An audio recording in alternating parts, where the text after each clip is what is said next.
Rich people are the unhappiest people I have ever met. When you're rich and you're unhappy, you're f***ed. Are you the type of person that's passionate enough about what you want to do that you would commit to 18 hours a day? Or are you the type of person that knows that they can't? I became a multimillionaire by 30 with basically never being perfect. Be chill and learn from what happened. Don't attack yourself. And sometimes I think what it is, that was not what was for you. There's so many things that I'm like, thank God that didn't work. That's not what I wanted to do with my life. Thank God. We just want money, really. People just want to spend every ounce of effort to get more money and have more things. And like you were saying, like people will say to you, how can you talk about any of this stuff? Because you have money. You know, they saw after your apartment. Caleb's like after videos. Caleb's video. Because it's not like you were going around saying, hey, I have a bunch of money. It was just like, here's my advice. But then as soon as anyone sees that you've accumulated wealth in your life, then you must not know anything about what meditation could be. You couldn't know anything about unhappiness or anxiety. People don't understand the concept that happiness has absolutely nothing to do with finance, aside from base needs. And I actually got a comment on TikTok. Well, was it a comment? Yeah, comment on TikTok where, I had just put out this video about anxiety because people were asking me about anxiety. Just quick tips on how to, get rid of it or understand it. Yeah. Right. And the guy said, of course you don't have anxiety. I saw where you fucking live. Like, there's no way I would have anxiety if I lived in a place like that. So yeah, because I'm in a penthouse, I cannot have anxiety. Yeah. And people were responding saying, yeah, I agree to this person because they've never been around rich people. Yeah. Rich people are the unhappiest people I have ever met. They have, the weird thing about it is when you get to, when you're poor, at least you have hope that when you get rich, you'll be happy. When you're rich and you're unhappy, you're fucked. Where are you going? Yeah. That's it. Like I've attained it and I'm still unhappy. What do I do? Right? That's a worse place to be in than if you're trying to come up. Right? Because hope in itself gives you pleasure. Hopelessness is misery. Yeah. Yeah. And they're in dark places because of it. Because they can't figure out what's next. What do I do next? I have all this money. What do I do? And luckily I didn't fall into that trap because in my opinion, and this is like the best financial business advice that I could give. There's two types of people. There's a type of person that works too hard, and there's a type of person that's just lazy. And they're both trying to be entrepreneurs, and they're both trying to be successful. The people that succeed are the type of people that are in the middle, right? And this is like an old Buddhist concept. You have to have the right amount of effort, a balanced effort. Like Buddha called it the middle way, not too tight, not too tense, and not too loose so that you become lazy and don't do anything. If you move without tension, then you can never burn. If you move with tension, you're going to burn out. If you move without tension, you can never burn out. But if you move without tension, that doesn't mean you fall into laziness, right? You just got to, and it sounds, again, like it sounds corny, but you just got to go with the flow. The reason that I was successful is because I really genuinely didn't care up until my base needs. I didn't care what I needed after I was able to provide for myself and for my family. My goals were never lofty to a point where it's like, I want a mansion and I need a mansion. You would always say, well, even with, I think, 1/10 of the amount of money you have now, you would always be like, what more do I need? That's all you say. What more do I need? What more do I need? What more do I need? Yeah. And I was at, what was, I think, happening was you would just see an opening, see an opportunity, see something that you're good at, and it would just happen. You would just hours of the day would just fly by. You're just hyper focused and you're excited about it. And it really wasn't ever seeming to me like you're like, I gotta make this money. It was just like, this is gonna work. This is gonna work. I know it's gonna work. And everyone's kind of like, okay, because they don't see it the way that you saw it. Yeah. But yeah, it didn't ever seem like a. But that came from just being at ease with it. Even because sometimes it didn't work. Yeah. Right. Sometimes it didn't work. Sometimes it worked great. You never got like caught up about it. It was just like, okay. Not at all. Yeah. You brush yourself off and you do it again. I mean, I was always under, and this is another thing. You can't keep bashing your head against the wall doing the same thing. Moving forward, even in a measured way, in a way that's not too harsh and going to cause you to burn out, you still have to work smart, right? So yes, you should have a ton of passion to what you're doing, and you should be in that frame of mind of, no, this is going to work. This is going to work. But you can't get hurt over it when it doesn't. You have to just be okay and brush yourself off when it doesn't. And also you have to take that and just really, really learn from what happened. Not in a way of, oh, I failed, so I'm going to learn from. I hate when people say this. It's like you need to fail 1,000 times to get to this point. Yeah. You got to eat your failures and internalize your failures. No, don't take it so seriously. You were gung-ho about something and you went super, super hard on something and it didn't pan out. Just be chill and learn from what happened in a nice way. Don't attack yourself. Don't call it. Don't say, oh, I failed. I fucked up. What can I, what do I do? Just no. It didn't work out. Didn't work out. And sometimes I think what it is that was not what was for you. There's so many things that I'm like, thank God that didn't work. Yeah. That's not what I wanted to do with my life. Thank God. Yeah. And it was the things that sometimes I would like, I was working as a nutritionist for years. And it took me about 1 month to realize that I did not want to do private counseling in the way that I was going to do it. And I started to get very upset about it. And now looking back, it's just like, that's not who I am anymore. And if I had been stuck in that role, I would have been miserable. So if I had beat myself up completely instead of just moving on and going to the next thing, then, you can't attach to those failures because it's sometimes it's just not, it's not what's for you. It's not what's meant for you. And you got to treat it like you're saying, it's just the universe doesn't want you to go that way. And you're absolutely right, because if we did that private practice and it became successful, you'd probably be fucking miserable right now. I'd be so miserable. Yeah, because you'd be counseling people and having a ton of clients right now, just and not. I would have been counseling to the wrong things. I was tired of working with food. Exactly. I liked the part where I was able to help people emotionally, but the food thing, it just wasn't subtle enough. It's repetitive. It's repetitive. It's something that AI can honestly take over at this point. And I'm sure it will at some point. But another thing about the business stuff that I want to touch on is perfectionism, right? And the perfectionism also comes from that hustle. I need things to work perspective, right? I, became a multi-millionaire by 30 with basically never being perfect. I was the least perfect person you could imagine. Any business idea I had, any product I had, is just get it out. People have great ideas and people come to me with great ideas and they're like, oh yeah, I need to do this. I need to do that. I need to get my website done. I need to get my logo done. And then they spend 3-4 months doing their logo and their branding.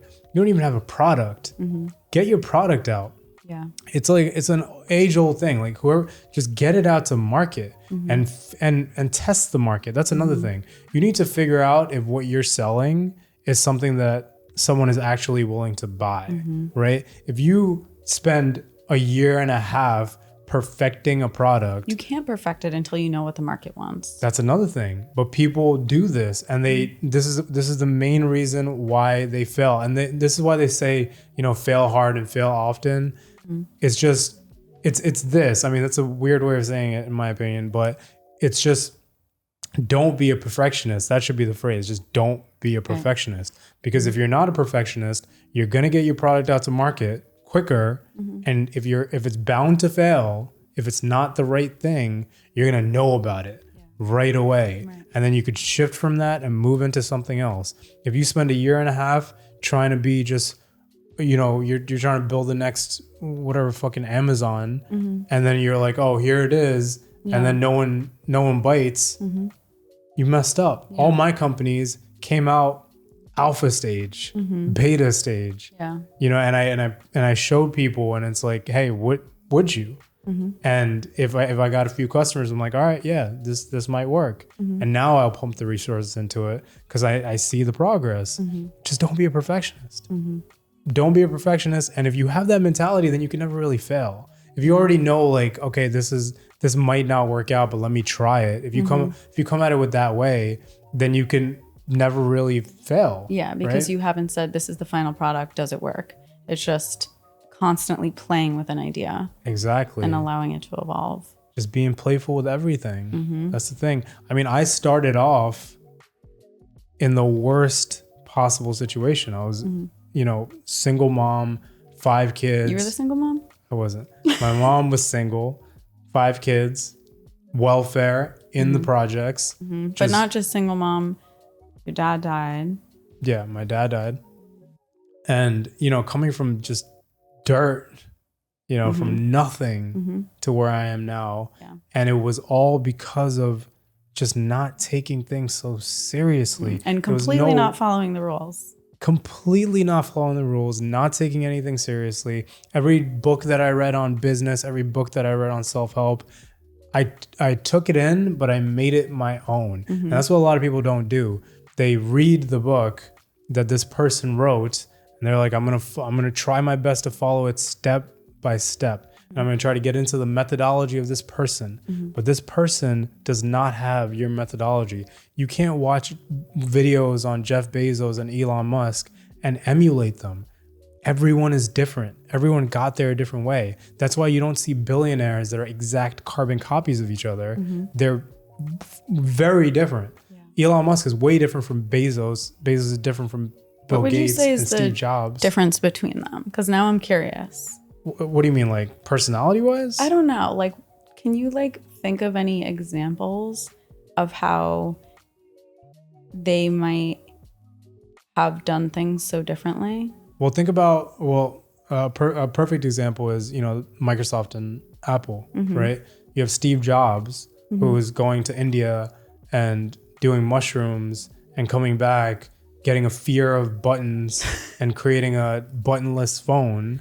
Sure. And changing the world. Yeah. And then you have Bill Gates, who went to Harvard, dropped out of Harvard, worked with IBM stuff. He was a very technical person, and that was his path to it. He didn't go to India and do mushrooms. He would never. I don't think he would ever do that to this day, right? Even though he's old, he probably should try it at some point. But there's different ways to go about certain things. And like Elon Musk, for example, with PayPal and everything, he's hard work. 18 hours a day. That's his thing. But he's passionate about that.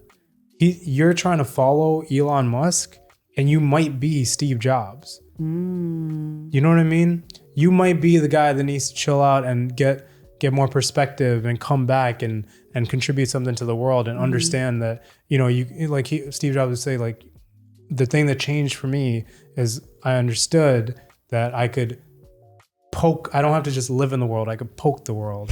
And I could poke it and things will change, right? Do you have someone that talks like that? And then you have someone that talks like Elon Musk that says, no, I sleep at my job. Yeah. And I work 18 hours a day. I don't rest. I work and then I go home and work some more. That might not be you. You might be Bill Gates. You might be way more analytical. It's a varied group of people. The people that are, and I'm specifically talking about the people that are self-made. made. I don't respect anyone that has come from money, that has made a lot of money, and then talks about how you should act to get money. Right. That's what I mean. Now, like, you could do whatever you want. I'm sure they're halfway decent people, but you know, you look at people like, you know, Steve Jobs, Jeff Bezos, you know, Warren Buffett. That's more of the people you want to take the advice with a grain of salt from. The advice, and also, you know, you want to, and that's the thing, you want to take their advice, but see how it applies to your life. You know, take the advice that Elon Musk gives about his work and see how you could apply that to your life, and see if that resonates with you. Are you the type of person that's passionate enough about what you want to do that you would commit to 18 hours a day? Or are you the type of person that knows that they can't? Because some people literally can't. I can't. But at the same time, I think people wouldn't know whether or not they can unless they find that one thing. Because you know, when you're in that state where you're just obsessed, you have to, you see this vision and it's almost like your body is moving faster than time. Like there's more that you want to do to make progress on that than there is hours in the day. Yeah. There's projects like that. And I don't think that comes from work ethic. It just comes from a random passion and a random idea that you feel so passionate about that. Because sometimes for myself, I think, wow, I'm so lazy sometimes. Like, I just love doing nothing. And then sometimes I get an idea in my head. I want to do it. That's it. I could spend an entire week nonstop. No break, not thinking about anything else. Like this podcast. Pretty much, right? Yeah. Some things just, there's no resistance with some things. There's no resistance. And you know, it's weird because they say, you know, the quote where it's like, if you do something you love, you never won't work a day in your life. Even that you gotta take with a grain of salt, right? Because you need to understand what you want out of life, and that's the problem. A lot of people don't really understand what they want out of life. Do you want to be a millionaire? Like, do you need to be a millionaire? Or are you comfortable with working at this level and retiring, right? What do you do in your day to day? Like, really take a perspective of what makes you happy. People don't do that. They just set a random goal, and then, or they'll say, they'll listen to advice like that, where it's, do what you love, and you'll never have to work a day in your life. And it's like, I need to be an entrepreneur, and you know, this is how that's gonna go. But maybe it's not. Maybe you just want a certain amount of hours in the day to relax. Yeah. Maybe you should be working on whatever career you're working on and trying to get less hours of work. It could be anything. Maybe it's what you need to do is have less. Yeah. That's perfectly fine. Exactly. Exactly. There's different ways to go about life, and there's certain people that you'll know deep down if you can know right away deep down if you're the type of person that really, really wants to commit an insane amount of time to become an entrepreneur and start a company and take on all this stress and take on all that in your life. But you're not seeing it. What you're seeing is the glamorizing of certain lifestyles and, you know, the hustle culture and the extreme work ethics, and you think that you need to do this. And we see all these comments now that we're on TikTok, all these, you know, angry men. Their whole basis is like, you'll say something about relationships, and there's just men in the comments that are just like, you know, it doesn't even matter if you're rich, it wouldn't fucking matter. You know, if you have, you know, just success in general, then women will just naturally treat you better. Everything that you're saying is towards the guys that you don't like because they're not rich enough. Like, it's this rhetoric that's being passed around so much. It's so destructive. It's so harsh, and it's making everyone really, really angry. It's ruining people's lives. Yeah, luckily it won't last for long, because like I keep talking about these days, it's just when AI comes in and takes away all these jobs. Yeah. And we're going to have to do, because your thoughts on where the future of just the next 5 years of what the future is going to be, I find so interesting. So I definitely want to talk about that. If not the next, then the one after, because it's so mind blowing. Yeah. Yeah. And it's why we need things like this, because we are going to need a completely different mindset as a society, because society is going to turn on its head. 100%. Yeah.